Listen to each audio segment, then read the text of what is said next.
Hi, everybody. Thanks for joining me today. We're going to be going over some graphic design tips. So if you're new to graphic design, don't worry. We're going to be just covering basic shapes and some operations. But if you're not new and you're looking to learn something different, we're going to be making a really cool flat icon. So this is going to be good for everybody at every level. So as you can see on our screen, our flat icon today is a crown. It's got this nice simplified look to it, which is what I kind of like about flat icons, but we've still got a little definition with some colors and shadows. And I chose a crown because our summer reading challenge is all about imagining your story. So it's about fairy tales and myths, and I thought this is a really good way to tie that in. So if you're ready, let's go ahead and get started. I'm going to be working with Adobe Illustrator today, but if you don't have that, don't worry. There's a lot of other programs that are available for free online that use a lot of the same principles as what I've got here. Also, as soon as you can get into the library, you have access to the full Adobe Creative Cloud, Photoshop, Illustrator, everything that you can hope to work with Adobe. So you do technically have access to this program once you can get in here into our learning labs or any of the tech stations. So I'm going to go ahead and start by clicking File and New. And I'm just going to be working with a regular letter size paper, a nice 8.5 by 11. But instead of points, I'm going to be working with pixels, just because I usually find that easier for design work. And then I'm going to go ahead and just turn this landscape just because I find that easier to work with too. Personal preference, it's totally up to you what you do.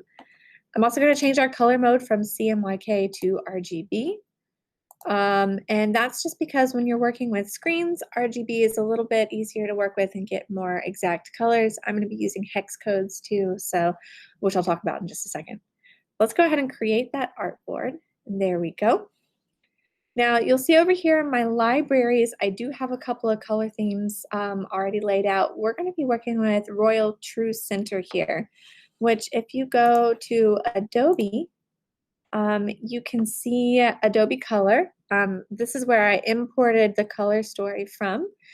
We also have all these hex codes right down here, so you can use those if you'd like to as well. If you want to use totally different colors, this is a creative pursuit, so you can use whatever colors you're interested in.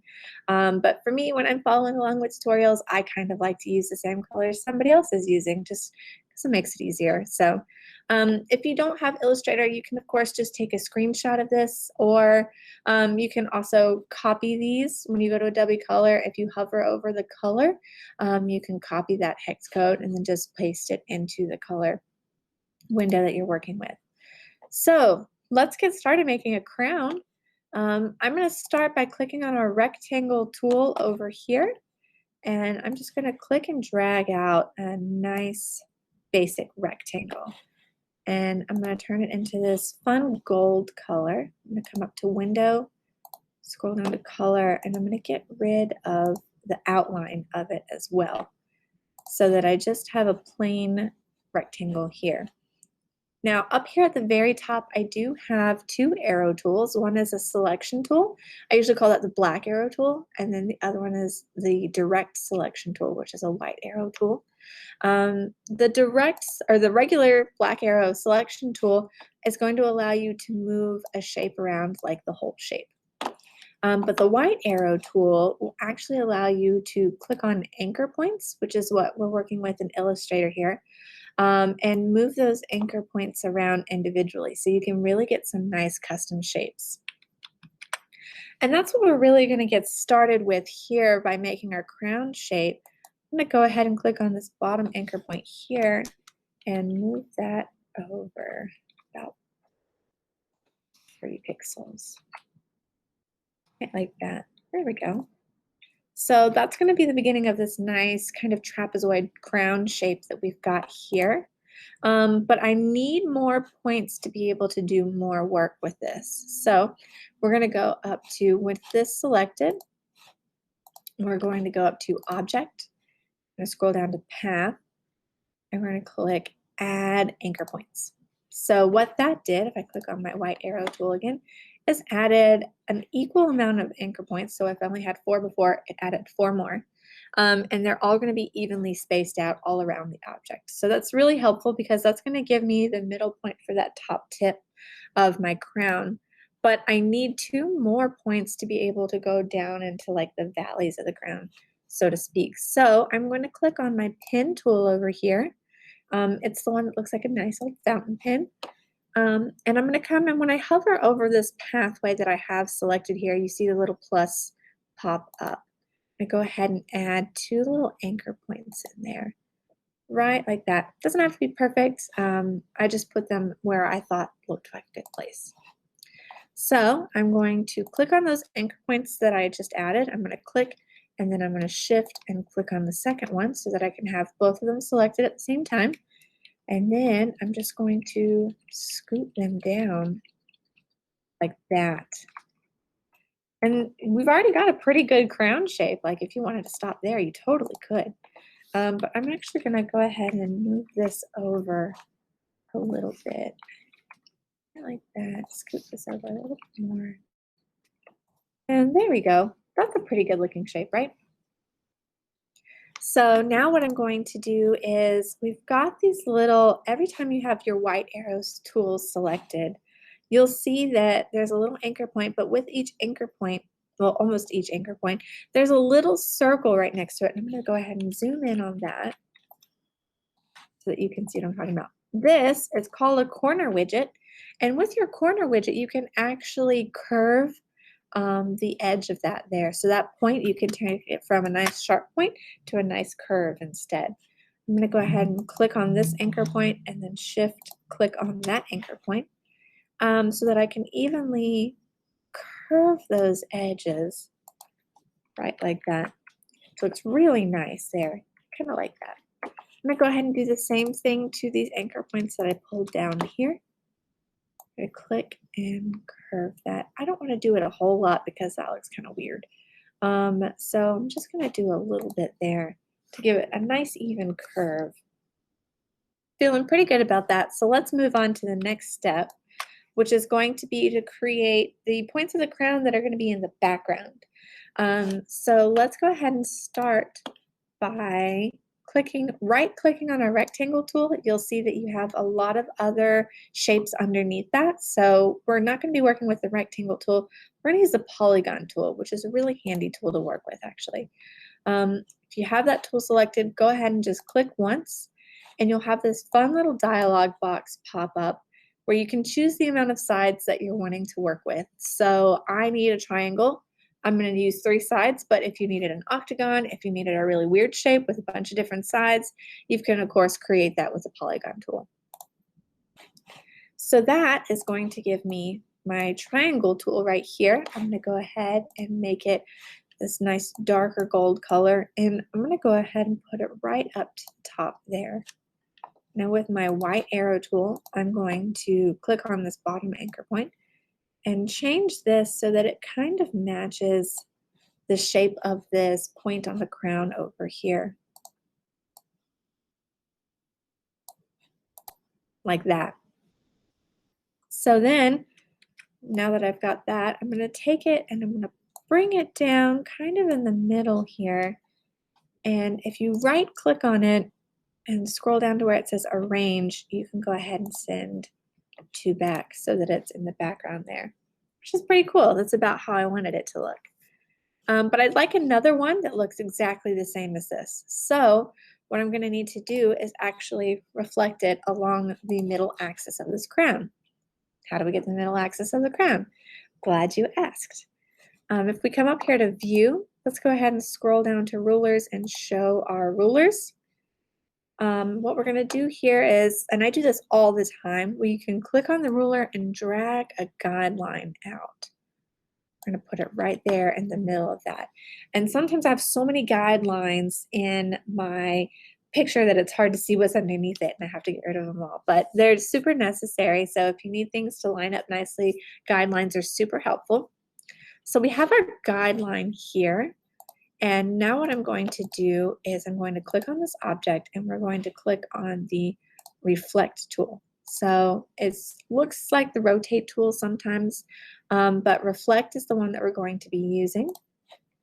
And since I'm working with a Mac today, I'm going to option click on this middle line that we've created here. If you're working with PC, you can use the Alt key, Alt click, but I'm going to Option click here, and you'll see that with that reflect tool, we were able to just reflect it across that axis. I don't want to just reflect it though. I would like to make a copy of it so that both the original one stays where it was, and then I'm just making a copy. So I'll click copy, and there we go. We have our background points there. So let's go ahead and add some little circles. I'm going to right click on this polygon tool and get our ellipse tool. Let's go ahead and add some little bobbles to the top of the crown because they're kind of pointy right now, and I'd already rounded out the edges, so I don't want to leave it pointy. So when I'm making a circle, to make sure that I don't get a weird oval, if you hold down the Shift key, you can get a nice, even, proportionate circle, which is super great. Now, if you're not working with your color libraries over here like I am, you can always select your shape and then use the eyedropper tool, which looks like a little pipette over on the left-hand side here, to pick up any other color that you're working with. Just going to drag this over here. It's a little bit big, so I'm going to scale it down. Again, proportionally by using the Shift key, but then I'm also going to scale radially so that it all goes in instead of just going to one side. In order to do that, I'm holding down Shift and Option, so Shift and Alt for you PCP. I'm going to go ahead and just another fun trick that I like to do a lot of. You can, of course, copy this, and by copy you would have to click Edit, Copy, or then Edit, Paste, or Command C and then Command V, and then I could drag this up here, be at the top of my point there, but that feels like a lot of work. So instead of doing that, I'm just going to hold down, click Option, and then drag it, and that's going to make a copy so much faster. Let's go ahead and do the same for our background crown points.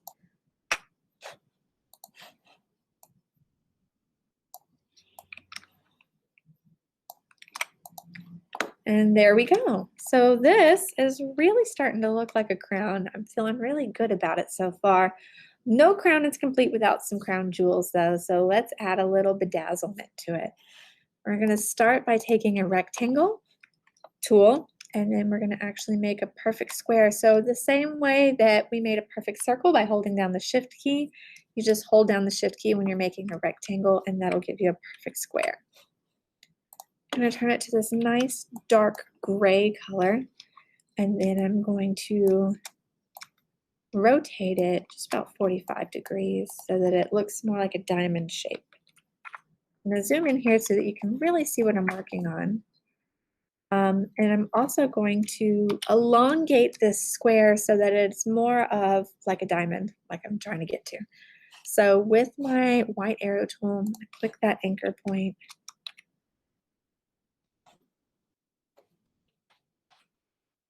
And then just make this a little bit more like a diamond. I'm also going to round out these corner widgets here because, like I said before, I like it being rounder instead of being quite so like pointy and stark. So that's the overall look that I'm going for with this crown, but if you want to go for something different, go for it.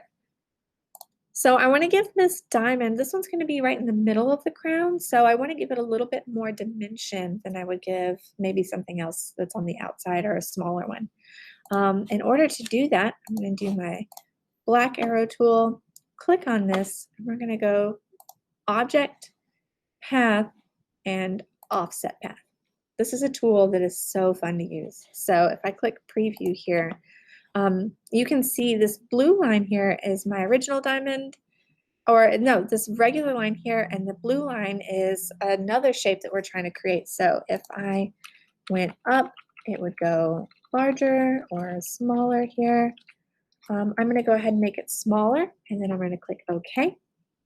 And you'll see that we have a perfectly proportioned and radially bound shape that looks just like the shape that we had created before. Super handy when you're creating a lot of dimension in something. I'm going to come up to Window and click on Color Guide. And I think I'll make it a nice gray color. Like I said, this isn't a ton of effort. Like you can put a lot of effort into gems and jewels and it looks really cool. But this is just a little something that I'm doing just to give it a little bit. I'm not doing anything crazy here. This is a flat icon, so I don't want like a lot of information going on. So now what I'm going to do is I'm going to select both of these by clicking Shift, and then I'm going to come up here to Object and Group, or you can just click Command G or Control G to group these together. What that's going to do is make sure that whenever I click on it, they both move together as one image. If I double click on it, I can actually still move this around though if I wanted to. And then when I click off, they still move as one image. So that's one of the great things about grouping something. Okay, so let me go ahead and move this over here and have this lined up right there with that center.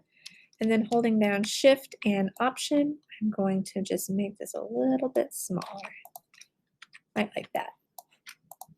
It could be a little bit bigger, just kidding. There we go. So I'd like another one of these. Let me zoom in on it. I'd like another one, like I said, but I don't want it to have that middle part. So what I'm going to do is just Option and drag this over here. That's good. When I double click inside this group, I'm just going to delete this part here. And now I'm going to Shift, Option, and then make this a little bit smaller. Yeah, so I like the way that looks so far. Let's put another one on the other side by, you guessed it, using the reflection tool. So we're going to click on the shape, we're going to click Reflect, and we're going to Option click on this middle line here. Make a copy, and there we go. So that is our crown so far. Look at that. It was not that bad, right? We made a whole crown just from a few basic shapes and a couple of operations. Let's go ahead and clean this up a little bit, group it all together, and we'll get on to the last steps that we need to make this look like a real finished flat icon. So for starters, what we're going to do is I'm going to select all of these darker shapes here, and I'd like for them all to be the same shape instead of being 4 individual shapes. To make that happen, I'm going to click on Window, scroll down to Pathfinder, and this first little square here, if you hover over it, it says Unite, which is the way that you can actually unite all the shapes that you have selected here. So if I click that, you'll see now it's all one shape instead of being multiple shapes. Why do I do this? Just because it cleans things up, it gets rid of some things that might have might scoot around if you didn't have it all connected or anything like that. Makes things a little bit easier. I go ahead and send that back to the back. And I'm going to do the same with the actual crown here. There we go. Now what I'm going to do, I'm going to scoot this over to a side here. I'm going to select everything here, and then I'm going to make a copy of it. Right like that. When I make that copy, I'm going to unite them. It's going to be all the same once again. Now, I'm going to bring a guideline over to my copy of the image, and what this is going to end up being is the kind of shadow to the left side of my crown so that it gives it a little bit more dimension. It's not like true shadow where we're, actually going in and contouring things, but it's just a little something that you can add that's going to give your image a little bit more life. So we're going to actually use the eraser tool for this. Now, you can use the eraser tool and go through like this with the shape and erase it, but once you get to this middle line here, that's going to be a bit of a nightmare. You might mess something up. So instead, what we're going to do is with your eraser tool selected, hold down the Option key and then click and drag to create this nice big square that we're going to put right up against that middle line there. And when you release, there we go. We've erased the half of the crown that we didn't want anymore. Now, we're going to use this and we're going to put it on top of this here, but we don't want to lose the information that's under it. So we're going to have to play with some blending modes and some transparency.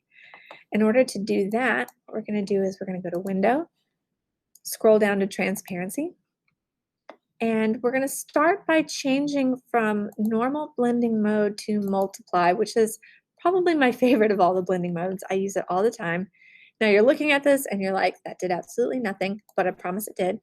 Once we put it on top of this, you'll see what it's going to do is it's going to darken whatever is underneath it. So that's kind of a fun effect. It's a bit dark though. It's a little bit too dark. So I'm going to change the opacity on that. Bring that down to about 60%. That looks much better. So we have a little bit of definition there, but not so much where it's a bit crazy. So I'm going to go ahead, scroll over everything. We'll group that all together using Command G. And then go bring this window over here. I'm going to go ahead and scale this down a little bit, make it a little bit smaller, about like that. So now it's time to put the circle around it. So let's go ahead and right click on our rectangle tool. Let's bring our ellipse tool out, and holding down the shift key, we'll go ahead and put that over there. Now I'm going to make it this awesome purple color here, and I will go ahead with my black arrow tool, right click on that, arrange and send all the way to the back like so. Here we go. Now, next thing that I'm going to do, I'm going to move this up just a smidge. That feels right. We need to put a shadow on it, and then we're going to be done. So close. So to put a shadow on this, what we're going to do is we're going to click on the rectangle tool. Just going to drag out a nice rectangle here, and I'm going to go ahead and change that blend mode to multiply here, just so that we can go ahead and see what it's going to look like. I don't want it on top of my crown. I actually kind of want it sandwiched in between my crown and my circle. So I'm just going to, you can send backwards, or you can use the shortcut tool Command bracket. We'll just make it step back 1. Super handy. I'm going to go ahead and turn this 45 degrees like so. And then this is where we get to have a little bit of fun. We're going to go ahead and let's zoom in here. We want to make sure that this anchor point is really right there along the edge of what we're doing. So I've got it on the edge there. I also want to make sure that this point right here lines up right up there. So let's go ahead and make this a little bit larger. I'm going to use my white arrow tool, and I'm going to bring this all the way up. A little bit too far. There we go. Now you'll see I do need to fix this a little bit, and this is where we get to make a fun weird shape. So with my pin tool, I'm going to just, first with my selection tool, I'm going to select my shape, and then with my pin tool, I'm just going to add another anchor point right there. Now let's go ahead with the white arrow tool and pull that down. And there we go. So now we have the shadow here with, it's just all the way to the right, so the shadow looks like that.